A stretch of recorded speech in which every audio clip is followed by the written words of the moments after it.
इस वीडियो में 3 dimension geometry का हम ये क्वेश्चन बनाने जा रहे हैं। क्वेश्चन है find the equation of the plane which passing through the intersection of the plane x plus 2y plus 3z equal to 4, 2x plus y minus z plus 5 equal to 0 and perpendicular to the plane 5x plus 3y plus 6z plus 8 equal to 0। हमें एक ऐसे plane का equation find करना है जो इन दोनों plane के intersecting line से पास हो रहा है और इस प्लेन के परपेंडिकुलर है। तो शुरू करते हैं। सबसे पहले हम गिवन प्लेन लिख लेंगे। तो गिवन प्लेन जो है ये है x plus 2y plus 3z equal to 4 था, 4 को इस तरफ ले आओ तो -4 इक्वल टू 0। दूसरा जो प्लेन है वो है 2x plus y minus z plus 5 equal to 0। हमने दोनों प्लेन का इक्वेशन लिख लिया है। इसको लिख लेते हैं इक्वेशन 1 और इसको लिख लेते हैं इक्वेशन 2। ये प्लेन 2 है, ये प्लेन 1 है। अब equation of the plane passing through the intersecting line of the plane 1 and 2। तो हमें इक्वेशन ऑफ प्लेन लिखना है जो इन दोनों के इंटरसेक्टिंग लाइन से पास हो रहा है। तो इसका सीधा सीधा नॉर्मल तरीका है, पहला प्लेन लिख दो x plus 2y plus 3z minus 4 और प्लस करके लैम्डा करके लिख दो सेकंड प्लेन को 2x plus y minus z plus 5 equal to 0। तो ये है हमारा रिक्वायर्ड आंसर, यही हमें फाइंड करना था जो कि आ चुका है। लेकिन हमको लैम्डा की वैल्यू निकाल करके वापस इसमें लाना पड़ेगा और इसको सिंप्लीफाई करना पड़ेगा। तो अभी इसको लिख लेते हैं प्लेन नंबर 3, इक्वेशन 3 है ये, ठीक। अब इसको थोड़ा सा हम इस फॉर्म में लिख देते हैं, इस फॉर्म में ax plus b y plus c z plus d equal to 0, इस फॉर्म में हमें इसे लिखना पड़ेगा। इसके लिए अगर मैं लैम्डा को अंदर इंटू कर दूं और x कॉमन निकाल दूं तो देखो क्या हो जाएगा। ये हो जाएगा यहाँ से x कॉमन निकलेगा तो 1 प्लस 2 लैम्डा x प्लस करके 2 प्लस लैम्डा y प्लस करके 3 माइनस लैम्डा z प्लस करके पहले 5 लैम्डा लिख लो माइनस 4 इक्वल टू 0। ये दोनों ही प्लेन एक है। ये दूसरे टाइप से लिखा हुआ है, दूसरे ये इस फॉर्म में लिखा हुआ है। इस फॉर्म में इसलिए लिखे हैं क्योंकि हमको डायरेक्शन रेशियो की ज़रूरत पड़ेगी। अब कुछ बच्चों को ये समझ में नहीं आएगा इससे ये कैसे लिख दिए, उनके लिए मैं थोड़ा डिटेल में बता देता हूँ। वैसे लिखना बहुत आसान है। x कॉमन ले लो तो x कॉमन निकालेंगे तो यहाँ 1 रहेगा, यहाँ 2 लैम्डा हो जाएगा। फिर जब y कॉमन निकालेंगे तो 2 रहेगा और इधर लैम्डा रहेगा तो 2 प्लस लैम्डा, और z कॉमन निकालेंगे तो 3 और माइनस लैम्डा, और बाकी -4 है तो -4 को बाद में लिख लिए और 5 लैम्डा को पहले। तो कुछ बच्चों को नहीं समझ में आ रहा होगा, उनके लिए मैं समझा देता हूँ कैसे लिखेंगे इसे। सबसे पहले हम लिख लेते हैं x plus 2y plus 3z minus 4, फिर लैम्डा अंदर जाएगा तो plus 2 lambda x plus lambda y minus lambda z plus 5 lambda equal to 0। x वाले को एक तरफ, x प्लस 2 लैम्डा x, इसको एक तरफ लिख लिए, 2y plus lambda y, y वाले को एक तरफ लिख लिए, plus 3z minus lambda z, z वाले को एक तरफ लिख लिए, प्लस 5 लैम्डा माइनस बच रहा है 4 इक्वल टू 0। अब इन दोनों से x कॉमन निकाल दो तो 1 प्लस 2 लैम्डा x, इन दोनों से y कॉमन निकाल दो तो 2 प्लस लैम्डा y, इन दोनों से z कॉमन निकाल दो तो 3 माइनस लैम्डा z और 5 लैम्डा माइनस 4 इक्वल टू 0। वैसे ही है। तो जिनको ये डायरेक्ट समझ में नहीं आया वो ऐसे समझ ले, ठीक। वैसे डायरेक्ट लिखना ज़्यादा इजी है।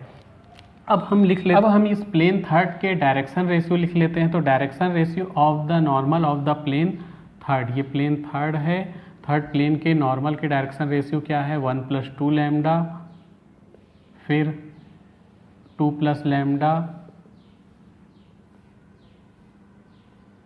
और 3 माइनस लैम्डा। ये प्लेन थर्ड के नॉर्मल के डायरेक्शन रेशियो है। गिवन प्लेन हम इधर लिख ले रहे हैं 5x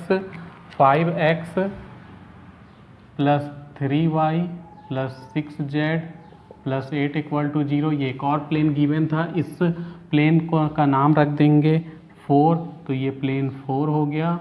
और इस प्लेन के नॉर्मल के डायरेक्शन रेशियो यानी प्लेन 4 के नॉर्मल के डायरेक्शन रेशियो क्या रहेगा 5, 3, 6 रहेगा। जो एक्स वाई जेड का मल्टीपल होता है वही नॉर्मल का डायरेक्शन रेशियो होता है प्लेन का। अब क्वेश्चन के अकॉर्डिंग टू क्वेश्चन जो ये प्लेन 3 है और प्लेन 4 है वो क्या है परपेंडिकुलर है, मतलब जो हमें इन दोनों के इंटरसेक्शन पॉइंट से जो प्लेन निकालना था वो प्लेन जो कि इक्वेशन 3 है और ये प्लेन जो कि इक्वेशन 4 है, दोनों क्या है म्यूचुअली परपेंडिकुलर है। तो प्लेन 3 और 4 क्या है परपेंडिकुलर है, ऐसा हम लिख लिए।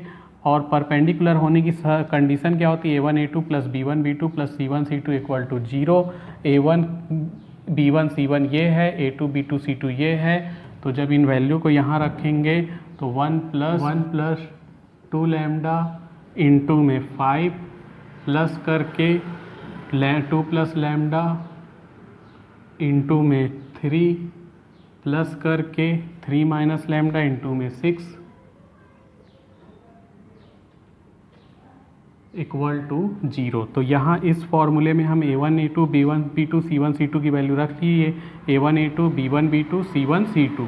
अब ये सॉल्व होगा तो 5 अंदर जाएगा तो 5 प्लस 10 लैम्डा, 3 अंदर जाएगा तो 6 प्लस 3 लैम्डा, और यहाँ पे यहाँ 3 अंदर गया तो 6 प्लस 3 लैम्डा, यहाँ 6 अंदर जाएगा तो 18 minus 6 lambda equal to 0। Check करते जाएंगे कहीं कोई गलती तो नहीं हुई, क्योंकि एक गलती से पूरा क्वेश्चन गलत हो जाएगा।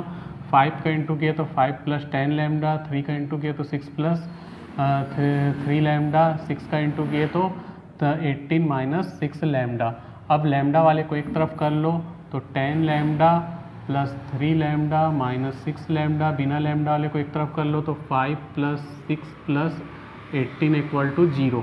10 लैम्डा में से 3 ऐड हो जाएगा तो 13 में से 6 गया तो 7 लैम्डा प्लस करके ये ऐड हो जाएगा, ये हो जाएगा 29 इक्वल टू 0। 29 को उस तरफ भेज दो तो 7 लैम्डा इक्वल टू माइनस 29 या lambda equal to minus 29 upon 7। तो लैम्डा की वैल्यू आ चुकी है। Putting the value of lambda in equation third में इन वैल्यू को हम पुट करेंगे तो हमारा रिक्वायर्ड इक्वेशन आ जाएगा। ध्यान दे थर्ड इक्वेशन ये भी है ये भी है, तो हम इस वैल्यू को यहाँ रखेंगे तो ज़्यादा इजी पड़ेगा। तो x plus 2y plus 3z minus 4 plus था, लेकिन लैम्डा की वैल्यू माइनस में है तो माइनस 29/7, फिर ब्रैकेट में 2x plus y minus z plus 5 equal to 0। ठीक, मैं जैसा कि मैंने बताया लैम्डा की वैल्यू यहाँ रखने के बजाय यहाँ रखोगे तो ज़्यादा इजी पड़ेगा। अब 7 का इस सबसे इंटू कर लो, चाहे एलसीएम बोलो या बेस इक्वल करना बोलो, 7 का मल्टीप्लाई होगा ही होगा। तो ये हो जाएगा 7x plus 14y plus 21z minus 28। 7 का इंटू हो गया सबसे और माइनस 29 का यहाँ होगा तो minus 58x minus 29y plus 29z minus 29 का 5 से इंटू होगा तो 145, वो भी माइनस में 145 इक्वल टू 0। अब x वाले को एक तरफ तो 7x माइनस 58x, y वाले को एक तरफ 14y माइनस 29y, z वाले को एक तरफ 21z minus 29z, sorry minus नहीं है प्लस है, माइनस 28 माइनस 145 इक्वल टू 0। यहाँ ये माइनस होके हो जाएगा माइनस 51x प्लस नहीं माइनस से ये हो जाएगा माइनस 15y, 21z 29z मिल के हो जाएगा प्लस 50z, और माइनस माइनस ऐड होता है साइन माइनस ही रहता है, ये हो जाएगा 173 इक्वल टू 0। सबसे माइनस कॉमन निकाल लो, सबसे माइनस कॉमन निकाल के माइनस को हटा देंगे तो 51x plus 15y minus 50z plus 173 equal to 0। Minus common निकाल के उस तरफ भेज दिए हैं। ठीक, तो ऐसे ये क्वेश्चन सॉल्व हो गया। Which is required equation of the plane, यही हमारा प्लेन का रिक्वायर्ड इक्वेशन है। This is answer.